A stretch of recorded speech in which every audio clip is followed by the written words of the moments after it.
এই ভিডিওতে আপনাদেরকে দেখাবো গ্লাস ট্রান্সপারেন্সি। তো আমি এখানে একটি কারের ইমেজ নিয়েছি। তো এই কারের যেই গ্লাসটা আছে সাদা অংশটা, এটা আমি ট্রান্সপারেন্সি করে আপনাদেরকে দেখাবো।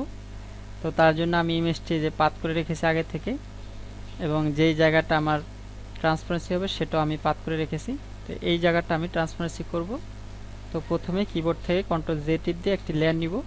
লেয়ার আসার পরে আমি পার্টটাকে সিলেক্ট করব। সিলেক্ট করে আমি এখানে ফেদার দিয়ে দিব 0.5, এখানে আমি ফেদার দিব, দিয়ে এটা ওকে করে দিব। ওকে হওয়ার পরে আমি এখান থেকে এই যে লেয়ারটিতে এটা মার্কস করব। মার্কস হওয়ার পরে আমি নিচের লেয়ার আসবো। নিচের লেয়ার এসে এখান থেকে একটা ব্যাকগ্রাউন্ড নিব।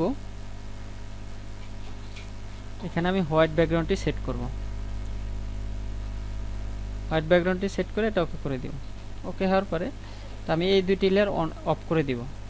তো দেখতে পাচ্ছেন আমার এটা বাহিরের যে অংশটা আছে এটা মোটামুটি নর্মাল সব ইমেজের ক্ষেত্রে হয়ে থাকে। তো এই যে ইমেজের যে ভিতরের যে অংশটা, এটা ক্লায়েন্টরা অনেক ক্ষেত্রে বলে থাকে যে এটা ট্রান্সপারেন্সি করে দিতে।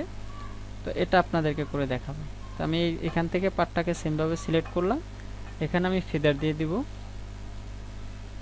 এখানে আমি ফেদার 3 বা 4 দিতে পারেন। তো আমি 4 দিলাম, দিয়ে এটা ওকে করব। ওকে হওয়ার পরে এই যে আমি মার্কস করে রেখেছিলাম, এটার ভিতরে অল্টার ধরে আমি ক্লিক দিব, এরকম আসবে। আসার পরে কিবোর্ড থেকে কন্ট্রোল এল টিপ দিব, এরকম লেভেলস আসবে। লেভেলস আসার পরে জাস্ট আপনি এখান থেকে এটাকে একটু বাড়িয়ে দিবেন, দিয়ে এটা ওকে করে দিবেন। ওকে হওয়ার পরে এখন আপনি এটাকে অন করবেন। তো দেখতে পাচ্ছেন এই জায়গাটা ট্রান্সপারেন্সি হয়ে গেছে। তো এখন যদি এই নিচের দুইটি লেয়ার অন করি, তো এখান থেকে আপনি যে কোনো ব্যাকগ্রাউন্ড দিয়ে এটা দেখতে পারেন।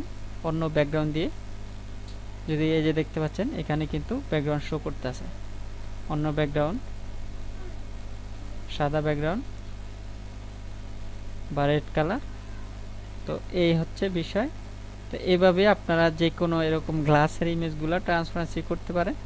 তো ভিডিওটি এ পর্যন্ত ছিল। ভিডিওটি ভালো লাগলে লাইক কমেন্ট শেয়ার করবেন। সবাইকে ধন্যবাদ। আল্লাহ হাফেজ।